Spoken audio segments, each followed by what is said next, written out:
Student, this is Shaheen, and in this particular lecture video, we are going to discuss BCom Elements of Auditing. ठीक है, और इसके अंदर हम लोग डिस्कस कर रहे हैं यूनिट नंबर 7। इसे प्रीवियसली 1 to 6 यूनिट्स मैं प्रोवाइड कर चुकी हूँ। इसको आप लोग गो थ्रू कर लेना ताकि एग्जाम में कोई भी ऐसा पॉइंट ना हो जो मिस हो। इन सारे लेक्चर्स के बाद हम लोग कोशिश करेंगे कि अगर आपके व्यूज वगैरह अच्छे रहे तो हम लोग इसके इम्पोर्टेंट क्वेश्चंस और या तो फिर जो PYQs है वो डिस्कस करेंगे। नाउ स्टार्ट करते हैं यूनिट नंबर 7। इसमें आप लोग पढ़ने क्या वाले हो कि इन्वेस्टमेंट की वेरिफिकेशन क्या होती है। अगर हम वेरिफिकेशन करते हैं इन्वेस्टमेंट की तो हमें कौन कौन से डॉक्यूमेंट्स का ध्यान रखना पड़ता है, ऑडिटर को क्या क्या चीज़ों को मेजर करना पड़ता है। अगर करंट असेट्स जैसे cash in hand, cash at bank, अगर मुझे ये चेक करना है कि मेरे बैंक बैलेंस में कितना है, मेरे डेट कितना है और बिल रिसीवेबल कितने हैं, लोन्स एडवांसेस कितने हैं, ये सब चेक करने के लिए भी अलग अलग प्रोसीजर होता है। इसमें अलग अलग कॉपीज वगैरह की रिक्वायरमेंट होती है, डॉक्यूमेंटेशन वेरिफिकेशन की रिक्वायरमेंट होती है। Now methods of stock taking, basis of valuation, auditors duty. Now verification of specific liabilities. अगर मैं लायबिलिटीज की बात करूं तो जैसे करंट एसेट्स होते हैं वैसे ही करंट लायबिलिटीज भी आप बोल सकते हो या लॉन्ग टर्म लायबिलिटीज भी बोल सकते हो, जिसमें trade creditor, bill payable, outstanding expenses वगैरह की तो हम बात प्रीवियसली भी कर चुके हैं। तो डिटेल में डिस्कस करते हैं ये चैप्टर के अंदर हमें क्या क्या पढ़ने के लिए मिलेगा। तो verification and valuation of investment. अब आप ये तो समझ चुके हो कि इन्वेस्टमेंट का मतलब क्या है। जैसे कि अगर मैं इन्वेस्ट कर रही हूँ शेयर्स में, डिबेंचर्स में, बॉन्ड्स में, जो कि मेरी एक तरीके से लॉन्ग टर्म इन्वेस्टमेंट होती है, तो वो मुझे बैलेंस शीट वगैरह में भी दिखाना पड़ता है। उसकी करेक्ट वैल्यूएशन ज़रूरी है, क्योंकि अगर मैं करेक्ट वैल्यूएशन नहीं दिखाऊंगी तो कल को मुझे डिविडेंड कितना देना है, कितनी अमाउंट रिसीव करनी है, या इंटरेस्ट की पेमेंट कितनी होनी चाहिए, रिटर्न कितना होगा मेरा, मैं शेयर होल्डर्स को प्रॉपर वैल्यूएशन नहीं दिखा पाऊंगी, जिसकी वजह से जो शेयर होल्डर्स हो सकते हैं या तो डिससेटिस्फाइड हो जाएं या वो गलत समझ के मेरी कंपनी में इन्वेस्ट कर ले। तो उसका जो मेजरमेंट होना चाहिए वो एकदम एक्यूरेट होना चाहिए। अगर मैं वेरिफिकेशन करती हूँ असेट्स की, मतलब जो ऑडिटर है अगर वो वेरिफिकेशन कर रहा है तो that the company maintain a schedule of investment, तो कंपनी को क्या करना पड़ेगा, इन्वेस्टमेंट का एक प्रॉपर शेड्यूल मेंटेन करना पड़ेगा फॉर द ऑडिटर। और ऑडिटर को ये बताएगा, ऑडिटर को क्या बताएगा कि कंपनी का नाम क्या है, कब इन्वेस्टमेंट हुई, डेट कितनी है, उसकी फेस वैल्यू कितनी है, कॉस्ट प्राइस कितना है, बुक वैल्यू कितनी है, पेड अप वैल्यू कितनी है, उसकी मार्केट वैल्यू कितनी है, अगर मैंने टैक्सेस पे किया है तो टैक्सेस की अमाउंट कितनी, डिडक्ट करने के बाद मेरे पास अमाउंट बची है, बैलेंस शीट में वो डेट पे कितना है। अगर मैं इसको कंपेयर करती हूँ लेजर अकाउंट से तो मुझे ऐसा नहीं होना चाहिए कि कुछ गड़बड़ मिले। ऐसा ना हो कि बैलेंस शीट में अमाउंट अलग हो, लेजर में अलग हो। That an examination of purchase of investment show duly authorised. अगर मैं एग्जामिनेशन कर रही हूँ, ये चेक कर रही हूँ कि मेरी इन्वेस्टमेंट की परचेज वगैरह कितनी हुई, तो वो बोर्ड ऑफ डायरेक्टर के द्वारा ड्यूली ऑथराइज्ड होनी चाहिए। अलॉटमेंट की फुल सिक्योरिटीज रिसीव होनी चाहिए, जैसे बोलते हैं ना 90% तो सब्सक्राइब होनी चाहिए, वो वाली बात है। ठीक है। बैलेंस शीट में कंपनी का नाम, जहां से all investment made by the company and included in balance sheet are actually in name, कितना आपने प्राइस पे किया इन्वेस्टमेंट के लिए वो। फिर क्या क्या, अगर आप इन केस लॉसेस वगैरह होते हैं तो आपका क्या प्रोविजन है, आपका MOA क्या कहता है, AOA क्या कहता है। अगर आपने किसी भी अथॉरिटी से अप्रूवल ली है तो उनके सिग्नेचर दिखाओ, फुल सपोर्ट है कि नहीं। सारी चीज़ों को आप इंस्पेक्ट करोगे, रजिस्टर करोगे। सेफ कस्टडी, अगर बैंक से आपने कोई में ये बताया गया है कि लोन वगैरह अगर कोई है तो उसकी आपको प्रॉपर सिक्योरिटीज वगैरह दिखानी पड़ेगी अपने एविडेंस को शो करने के लिए कि आपने ये लोन वगैरह ले रखा है। इसके अलावा अगर कोई चार्ज है, चार्ज फ्री है या चार्ज अटैच है, दोनों चीज़ें आपको शो करनी पड़ेगी ऑडिटर को। That if some of the securities have been transferred to और by the company, their transfer deed, उनकी transfer deed, vouching, proper vouching होगी, प्रॉपर वेरिफिकेशन होगी कैश बुक की, बैंक पासबुक की, क्योंकि लोन वगैरह भी अटैच होता है, लोन के अलावा ओवरड्राफ्ट वगैरह भी अटैच होता है इसके साथ। उसके बाद that proper provision have been made for interest और डिविडेंड, अगर आप इंटरेस्ट या डिविडेंड डिक्लेयर करोगे तो वो कौन सा टाइप का डिविडेंड या इंटरेस्ट वगैरह होगा, इंट्रीम डिविडेंड, वो सब भी आप प्रॉपर, डिविडेंड कितना पार्ट, कितना पोर्शन डिक्लेयर कर रहे हो, कितना पोर्शन डिस्ट्रीब्यूट कर रहे हो, वो सब भी बताओगे। That all investment have been valued, सारी की सारी इन्वेस्टमेंट आपके मार्केट प्राइस कॉस्ट या मार्केट प्राइस उनसे कम होनी चाहिए, इसकी भी वेरिफिकेशन, क्या नाम डाला है आपने, कितना अमाउंट क्रेडिट किया इंटरेस्ट और डिविडेंड का, कितना आपने किस किस शेयर होल्डर के अकाउंट में डिक्लेयर किया, कितना रिसीव हुआ है लेकिन declare, dividend declared but not collected, मतलब डिक्लेयर तो कर दिया लेकिन अभी तक वो पे नहीं हुआ। The amount due on partly paid shares have been shown or as contingent liabilities, that the total amount of investment और total amount properly आप show करोगे बैलेंस शीट के अंदर, ताकि जो ऑडिटर है वो अच्छे से वेरिफिकेशन कर सके इसकी। ठीक है, ये सब कुछ क्वेश्चंस है। Now verification valuation of current assets, current assets में कई कैटेगरी बनी है, जैसे cash in hand, cash at bank, book debt. Book डेप्ट को आप बुक बैड डेप्ट से कंफ्यूज मत होना, बुक डेट का मतलब यहाँ पे डिबेंचर होल्डर से है,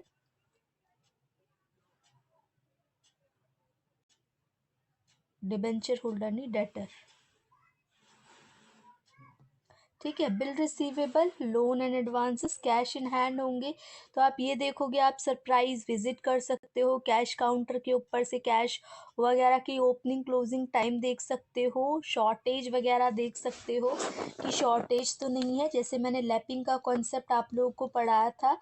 और सर्टिफिकेट भी देख सकते हो, कैशियर का सर्टिफिकेट, कितना ब्रांच के पास कैश है, कितना एजेंट के पास कैश है, ये आप रैंडमली किसी भी टाइम पे वेरिफिकेशन कर सकते हो। कितनी ट्रांसफ़र हो रही है, अगर मेन ओरिजिनल कंपनी से ब्रांचेस को ट्रांसफ़र किया जा रहा है तो कितना किया जा रहा है, वहाँ पे तो कोई कमी नहीं आ रही। कितना आप बैंक में बैलेंस कैश का डिपॉजिट कर रहे हो, बैलेंस शीट में कितना शो कर रहे हो, और ये सारी की सारी चीज़ें रिसिप्ट एंड पेमेंट अकाउंट में बैलेंस शो किया जाता है कैश बुक में, और इसकी वेरिफिकेशन भी कराई जाती है इनके बैलेंस से। Now inspect if the cash in hand includes, कभी कभी क्या होता है कैश इन हैंड के अंदर आपके वो सब भी इंक्लूडेड होते हैं, चेक्स वगैरह, है ना, चेक हो गए, ड्राफ्ट हो गए, तो वो प्रॉपर्ली रिकॉर्ड किए हैं कि नहीं किए, इंटरनल कंट्रोल को भी ध्यान में रखा जाएगा, ब्रांचेस वाला पॉइंट मैंने बता दिया। और see that cash with agent और in transit are duly supported by documentary evidence, जो कैश वगैरह हैं जो आप एक्चुअल में देख पा रहे हो वो प्रूफ्स के साथ मैच हो रहा है कि नहीं। ना कैश एट बैंक की बात करूं तो ये एनी हाउ रिलेटेड है, जो आपने bank reconciliation statement class 11th के कॉन्सेप्ट में पढ़ी होगी, जिसके अंदर हम लोग बीआरएस में क्या करते थे, बैंक और कैश बुक को मैच करते थे, है ना, बैंक जो पासबुक रहती है हमारे पास और कैश बुक जो हम खुद मेंटेन करते हैं, तो कहीं ना कहीं इनके जो ब्रिज, उनको गैप को कम करने की कोशिश की जाती थी। तो ऑडिटर ये चेक करेगा कि इनका बैलेंसेस मैच हो रहा है कि नहीं, अगर कोई डेविएशन है तो वो क्यों है, ऐसा तो नहीं है कि चेक डिपॉजिटेड हो गया लेकिन अभी तक क्रेडिट नहीं हुआ, या चेक इश्यू हो गया लेकिन उसकी पेमेंट नहीं हुई, तो किन किन रीज़न की वजह से डिफरेंसेस आ रहे हैं, या कैश बुक और पासबुक मैच नहीं कर रही। Current account balance, saving account balance और एफडी और फिक्स डिपॉजिट वगैरह से जो इंटरेस्ट वगैरह भी आएगा तो उनको भी बहुत अच्छे से चेक किया जाता है। ऐसा भी देखा जाता है कि अगर 6 मंथ हो गए कोई चेक वगैरह की पेमेंट नहीं हुई तो उन चेक्स वगैरह की पेमेंट भी की जाती है। सी दैट कैश एट बैंक, अगर कोई कैश है बैंक में तो उसको इवन डेट के अकॉर्डिंगली चेक भी किया जाता है। फिर अगर एफडी है तो उसका इंटरेस्ट वगैरह देखा जाएगा। Conduct further inquiries about the security lodged, interest charge by the bank, कितना इंटरेस्ट चार्ज हो रहा है अलग अलग चीज़ों पे, इसके अलावा ओवरड्राफ्ट का भी केस बैंक के अंदर देखा जाता है, कैश एट बैंक में, कि अगर आपने ओवरड्राफ्ट ले रखा है तो वो कितना है, उसके ऊपर कितना इंटरेस्ट वगैरह इंक्लूड हो रहा है ना। बुक डेट, जैसे कि डेटर्स मैंने बताया, तो डेटर्स कितने, अभी आपने सेल तो कर दी, अब आपको पेमेंट मिलेगी, तो पेमेंट कब मिलेगी, कितना बुक डेट, कितना बैड डेट होगा उसके अंदर, कितना आपको लग रहा है चांसेस कि वो वापस नहीं हो सकता है ना, कौन सा प्रोविजन फॉर डाउटफुल डेट में डाल रखा है आपने, ठीक है, कब पेमेंट होनी है। और ये डे टू डे की transaction at the end of the end, मतलब at the end of the year वो पूरी चेकआउट होती है। तो auditor should arrange to obtain a direct confirmation of balances from the debtor by sending letter भेज के वो सारी इंफॉर्मेशन कलेक्ट कर सकता है कि कितनी अमाउंट है, कितना डेट होगा, प्रिंसिपल कस्टमर्स कौन कौन से हैं, और कभी कभी नील बैलेंसेस अगर है, मतलब पूरी पेमेंट हो गई, तो वो भी देखा जाएगा। Amount paid by debtor, debtor ने कितनी पेमेंट करी है, कितना क्रेडिट पे सेल हुआ है। अगर बैलेंसेस अलग अलग आ रहे हैं तो उसके पीछे क्या रीज़न है, क्या क्लेम है, क्या आप बोल सकते हो कंप्लेन है। Credit note issued to parties. Now checking year receipt. Checking year receipt, ये ईयरली रिसिप्ट्स वगैरह भी चेक की जाती है ताकि वाउचर को कंफर्म किया जा सके। बैड और डाउटफुल डेट के बारे में मैंने बता दिया कि वो होगा तो उसकी भी टाइमली इंफॉर्मेशन दी जाएगी। हो सकता है चेक्स वगैरह हों लेकिन वो डिसऑनर हो गए हो, जब प्रेजेंट किए गए हो, तो वो भी बैड डेट के अंदर कंसिडर किए जाएंगे। जो नॉर्मल पीरियड होता है for which credit is normally granted by the company and the age of the debt under consideration. फिर उन्होंने बोला है current financial position of the party, उनकी कैपेसिटी क्या है रीपे करने की। फिर अनयूजुअल डिले, अगर आप रिकवरी नहीं कर रहे हो डेट की तो। और फेलियर टू ऑनर कमिटमेंट और नेचर ऑफ सिक्योरिटीज, कौन कौन से टाइप की आप सिक्योरिटीज वगैरह इशू कर रहे हो। ऑडिटर क्या क्या ध्यान रखिएगा, कितना टर्म क्रेडिट अलाउड किया गया है कंपनी के द्वारा, मान लो 2 मंथ का टाइम दे रखा है और आप खुद 3 महीने तक रिकवरी के लिए नहीं गए, तो ये तो आपका फॉल्ट होगा ना, है ना। कैश डिस्काउंट कितना दे रखा है, कैश डिस्काउंट ज़्यादा से ज़्यादा होना चाहिए ताकि कैश पेमेंट हो। Erratic payment by parties, increasing balances of individual debt, parties जो कि लिक्विडेशन में जा रही है फिर भी आप उनको पेमेंट दे रहे हो। तो ये सारे फैक्टर्स होते हैं जो कि बुक डेट को अलग अलग कैटेगरी में बांटते हैं, गुड, डाउटफुल और bad debt. Now bill receivable जो बिल ऑफ एक्सचेंज है उसकी दो कैटेगरी बनी है, बिल रिसीवेबल और बिल पेबल। तो आप बिल रिसीवेबल को ध्यान से देखना क्योंकि बिल रिसीवेबल में ही बिल पेबल वाला पार्ट भी कंसिडर करता है। तो बिल रिसीवेबल कौन सा अमाउंट होता है, जैसे असेट्स मैंने सेल कर दी, अब मुझे कैश नहीं मिला लेकिन उसके बदले में एक बिल मिल गया जो कि एनी हाउ 2 मंथ या 3 मंथ या 4 मंथ के बाद रीपे हो जाएगा, ठीक है। तो ये क्रेडिट सेल करते हैं, सबके केस के अंदर होती है। तो क्या क्या चीज़ें वेरिफिकेशन के लिए आप अपने पास रखोगे, कंपनी का शेड्यूल, बिल, कंपेयर करोगे बिल रिसीवेबल अकाउंट से। ऐसा तो नहीं है बिल्स कई सारे हैं लेकिन आपने बिल रिसीवेबल अकाउंट में वो शो ही नहीं कर रखे। Check the proceed receiving from bill discounted, कितना बिल, अगर बिल डिस्काउंट हुआ है तो क्या उसका प्रोसेस रहा होगा। बिल प्रॉपरली ड्रॉन होना चाहिए, स्टैम्प होना चाहिए और एक्सेप्टेड भी होना चाहिए, जो भी पर्सन उसका नाम लिखा है वो एक्सेप्टेड होना चाहिए। अगर बिल डिसऑनर हो रहा है तो उसकी कोशिश ये होनी चाहिए कि लॉस कम से कम हो, जितना रिकवर हो सके वो तो करो। Ascertain that bill matured but not paid have been duly renewed, आप सर्टिफिकेट वगैरह भी लोगे। Confirm that bill discounted before the close of the year but likely to be dishonoured, contingent liabilities की वजह से कभी कभी डिसऑनर हो जाते हैं। रिबेट, अगर बिल डिस्काउंटेड और नॉट येट ड्यू, तो ये भी आप ध्यान रखोगे। एक्सक्लूड सच बिल्स, कभी कभी आप कुछ बिल्स इग्नोर भी करोगे जो कि रिटायर हो गए बिफोर द मैच्योरिटी, मान लो किसी ने पेमेंट पहले ही कर दी, मैच्योरिटी से पहले कर दी, तो वो तो आप उसके अंदर मेंशन ही नहीं करोगे ना। लोन एंड एडवांसेस वाला केस मैंने बताया हुआ है आप लोगों को, है ना, अच्छे से बताया ना लोन और एडवांसेस का। फिर भी एक बार देख लेते हैं लोन और एडवांसेस क्या होते हैं। इनका प्रॉपर बैलेंसेस लेजर अकाउंट में मेंशन होना चाहिए, ऑडिटर ध्यान रखेगा।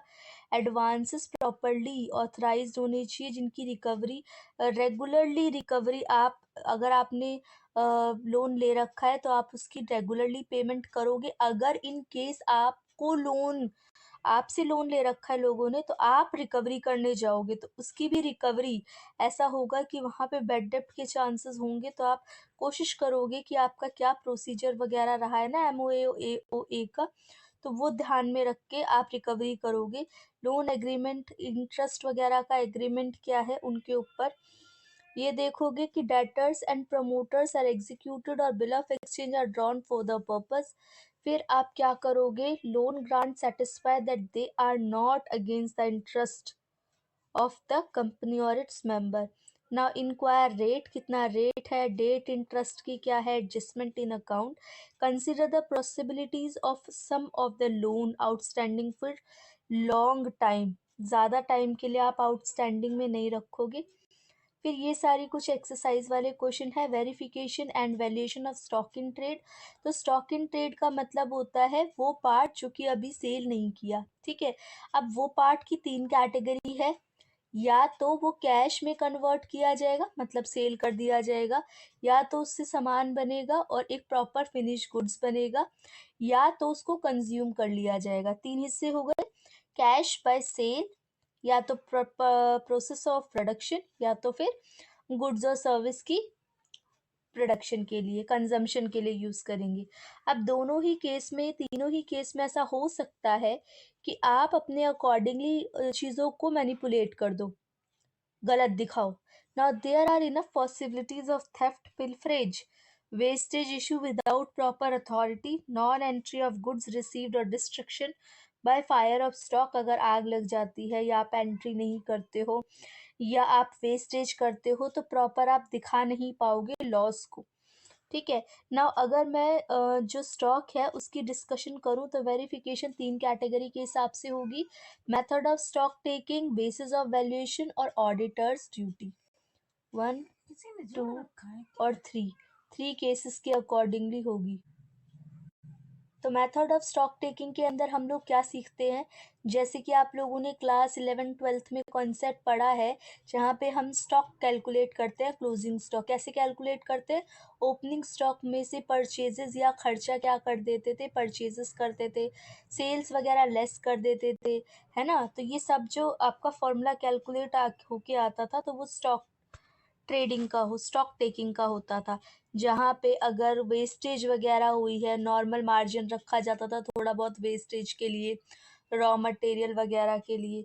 Next is once the quantity of goods in hand on a particular date has been ascertained from records, it may be verified the process of physical count। एक बार आपने confirm कर दिया कि इतने गुड्स हैं तो फिजिकल वेरिफिकेशन भी की जाएगी, अगर शॉर्टेज या एक्स्ट्रा होगा तो उसके पीछे रीजंस भी पूछे जाएंगे। Principal consideration regarding stock taking are as follow. ये देखा जाएगा कि कुछ कुछ चीज़ें आप मेज़र करते हुए चलोगे। स्टॉक को आप normally closing the year measure करोगे, हर एक आइटम स्टॉक शीट में मेज़र होना चाहिए, और जो स्टोर कीपर होगा वो पूरी रिकॉर्डिंग करेगा, क्रॉस चेक करेगा स्टाफ मेंबर के द्वारा, ऑफिशियल के द्वारा, ठीक है। और ऑफिशियल की ये रिस्पॉन्सिबिलिटी है कि वो रेट जो चार्जेस वगैरह हैं वो देख के चले। टोटल वैल्यू क्वांटिटी मल्टीप्लाई होगी रेट, तभी वो क्या होगा, जैसे क्वांटिटी है मल्टीप्लाई कर दो रेट के साथ तो टोटल अमाउंट कैलकुलेट होके आ जाती है। सारी कैलकुलेशन दोबारा दूसरा स्टाफ चेक करेगा, स्टॉक शीट को भी आप प्रॉपरली मेंटेन करोगे, और सारी की सारी प्रोसेस स्टॉक टेकिंग की क्या होगा, सुपरविजन किया जाएगा, एक ऑफिशियल के द्वारा निगरानी में रखा जाएगा ना। बेसिस ऑफ वैल्यूएशन की अगर मैं बात करूं तो वैल्यू जो किया जाएगा वहाँ पे तीन कैटेगरीज बनाई जाएंगी, एक हो गया फीफो मेथड, एक हो गया लीफो मेथड और एक हो गया एवरेज कॉस्ट। फीफो मेथड होता है फर्स्ट इन फर्स्ट आउट, जिसके अंदर हम लोग क्या करते हैं कि जो पहले सामान आया है कंपनी के अंदर उसको हम लोग पहले निकालेंगे, ताकि वो मतलब आप बोल सकते हो कि लेटेस्ट टेक्नोलॉजी वाला यूज नहीं होता, जो अब ऑलरेडी ओल्ड है ओल्ड को पहले निकाला जाता है। लेकिन यहाँ पे लीफो मेथड के अंदर लास्ट इन फर्स्ट आउट, मतलब जो लास्ट आया उसको हम पहले निकालेंगे ताकि अपडेटेड टेक्नोलॉजी लोगों तक पहुंच सके। और एवरेज कॉस्ट में फर्स्ट और लास्ट सबको मिला देते हैं, उनका एवरेज निकालते हैं एंड देन फिर कॉस्ट कैलकुलेट होती है। लेकिन इसमें ज़रूरी ये है कि this is important that we take into account a fall in the price of goods even if it is owing to obsolescence और डैमेज। अगर कोई भी नुकसान हुआ है प्राइजेस गुड्स की वजह से, ठीक है, ऑब्सोलेसेंस और damage, but should not value the stock at price higher. कितना भी नुकसान वगैरह हो जाए लेकिन उसको आप प्राइस को कभी भी कॉस्ट प्राइस से ज़्यादा नहीं रखोगे। स्टॉक का जो प्राइस है वो कॉस्ट प्राइस से ज़्यादा नहीं होना चाहिए। ना ऑडिटर की क्या ड्यूटी है, ऑडिटर की क्या रिस्पॉन्सिबिलिटी है कि वो प्रॉपर वैल्यूएशन करे, हर एक आइटम को, ईच एंड एवरी आइटम को प्रॉपरली मेज़र करे। मोर ओवर सर्टिफिकेट ऑब्टेन करे ऑफिशियल के द्वारा, और वो ये देखे सारी क्वांटिटीज़ को करेक्टली शीट में मेंटेन करे। इसके अलावा आइटम्स को स्टॉक के हिसाब से property of the company only, no such item have been included in stock. जो कि बुक्स ऑफ अकाउंट्स में लिखे जा चुके हैं वो स्टॉक में नहीं आएंगे। और कुछ और आइटम स्टॉक में नहीं आते, जैसे कि असेट्स वगैरह हैं, प्लांट है, मशीनरी है, ठीक है, असेट्स है, वो कभी भी स्टॉक में नहीं लिखे जाएंगे। फिर no such item is included in stock but for delivery has not been taken place. वो भी आप नहीं डालोगे, मान लो सपोज डिलीवरी वगैरह के लिए दे दिया है। डेप्रिसिएशन प्रोवाइड की जाएगी गुड्स के ऊपर। Basis of valuation of stock is same as followed. जो आप जिस पे वैल्यूएशन कर रहे हो वो पहले की तरह सेम होना चाहिए, और लास्ट वाला पॉइंट मैं आपको एक्सप्लेन कर चुकी हूँ। फिर उसके अलावा यहाँ पे बोल रखा है कि ही में believe it is not the duty of auditor to take stock. Stock रखने की ऑडिटर की जिम्मेदारी नहीं है। ये विश्वास किया जाता है that the officer of the company for the stock in hand but he will consider to fail. लेकिन अगर वो ड्यूटी, अगर वो अपना काम प्रॉपरली रिपोर्टिंग वगैरह नहीं, स्टेटमेंट दिखा पाया है रीजनेबल केयर के साथ, तो वो अपना काम करने में सक्षम है, उसको स्टॉक रखने देख रेख की ज़रूरत नहीं है। लेकिन जो जैसा है वैसे उसने नहीं बताया, ऑडिटर ने वैल्यू नहीं कर पाया, या तो वो डिटेक्ट करने में ओवर वैल्यू कर दिया उसने या अंडर वैल्यूड कर दिया, तो उस केस में वो अपना काम करने में फुलफिल नहीं होगा, 100% नहीं दे पाएगा। Verification and valuation of stock in trade should receive the following consideration.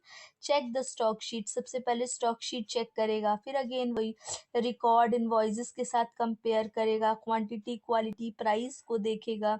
ये अगर कैरी फॉरवर्ड, मान लो इस पेज पे लास्ट हमने टोटल किया है ये अमाउंट, नेक्स्ट पेज पे जाके ये 5,000 की वैल्यू 50,000 ना हो जाए, ये कैरी फॉरवर्ड का ध्यान रखेगा। इंश्योर दैट कोई भी स्टॉक ओवरचार्ज ना हो, एक्स्ट्रा एक्सपेंसेस, एक्स्ट्रा खर्चे उस पर ना डाले हुए हों। फिर उसके अलावा ensure that no item of stock is overcharge, ये बता दिया। एक्सक्लूड आइटम, वो आप इंक्लूड नहीं करोगे, मान लो आपने कंसाइनमेंट के लिए दे रखा है, वेयर हाउस में दे रखा है, वो इंक्लूड नहीं करोगे। इसके अलावा जो आपने प्लांट मशीनरी वगैरह भी आप इंक्लूड नहीं करोगे, है ना। और confirm that proper depreciation have been provided, proper depreciation वगैरह दिया गया है अगर कोई नुकसान हो रहा है तो। Seeing see the corresponding entries in the goods inward goods outward book के अंदर, रजिस्टर के अंदर मेंशन है। 10th पॉइंट मैं आपको समझा चुकी। Reconcile whether the quantity and cost of item shown by the stock sheet, stock book, trading account and balance sheet tally. Conduct vouching of the same sale, some sale and purchases। अगर balance है तो वो stock in hand को affect करेगा। और अगर कुछ major losses हुए हैं अनसेलेबल और अनसूटेबल गुड्स के लिए, तो वो भी अकाउंट में क्या करेगा, मेंशन करेगा। ये हो गया स्टॉक इन ट्रेड की बात। अब कुछ लायबिलिटीज है, स्पेसिफिक लायबिलिटीज। लायबिलिटीज को भी आप ओवर स्टेटमेंट, अंडर स्टेटमेंट और लायबिलिटीज भूलने वाला कष्ट नहीं करेंगे। जैसे कि अगर हमने बिल रिसीवेबल पढ़ा, इसी के साथ है बिल पेबल वाला केस। बिल पेबल में भी आपको उतना ही नज़र रख के चलना है। बिल पेबल तो जैसे बिल पेबल हो गया, क्रेडिटर हो गया, आउटस्टैंडिंग एक्सपेंसेस हो गया, इनकम एडवांस में रिसीव हो गई, लोन हो गया, या कंटिजेंट लायबिलिटी हो गई। तो ट्रेड क्रेडिटर वाला केस क्या होता है? ट्रेड क्रेडिटर का क्या मतलब है? जैसे कि आपने बैलेंस कर दिया, मान लो पेमेंट हो गई, पेमेंट करी नहीं है, आपने क्या कर दिया, उधारी पे सामान खरीद लिया, पेमेंट करी नहीं है, तो उस केस के अंदर क्या हो जाता है? ये एक इम्पॉर्टेंट पॉइंट है। देखो इस वाले चैप्टर के अंदर भी हम लोगों ने ये सब चीजें सीखी थी।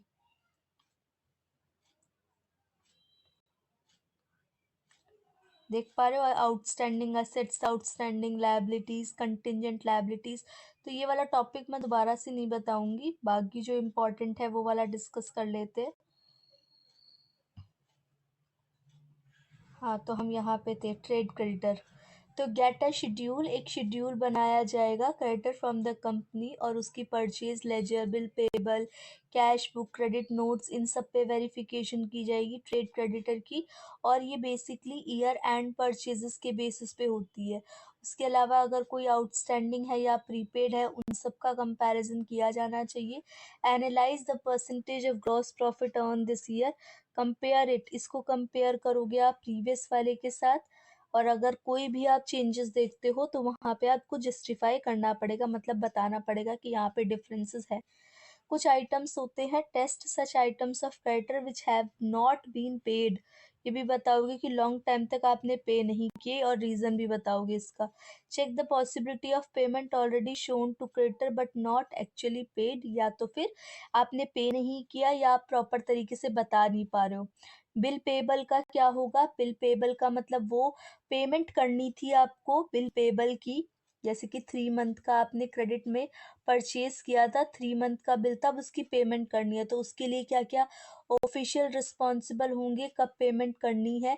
चेक बिल पेबल, आप खुद बिल पेबल बुक देखोगे, bill payable account, cash book देखोगे, क्योंकि पेमेंट आती भी रहती है तो वो कैश बुक में एडजस्टमेंट होती रहती है उसकी। ड्रॉ और होल्डर की कंफर्मेशन भी लोगे कि भले आपने ये एक्सेप्ट करा भी था, हमने एक्सेप्ट करा था ये वाला बिल की नहीं, या अपनी मर्जी से बिल बना दिया ताकि एक्सपेंसेस ज़्यादा दिख सके।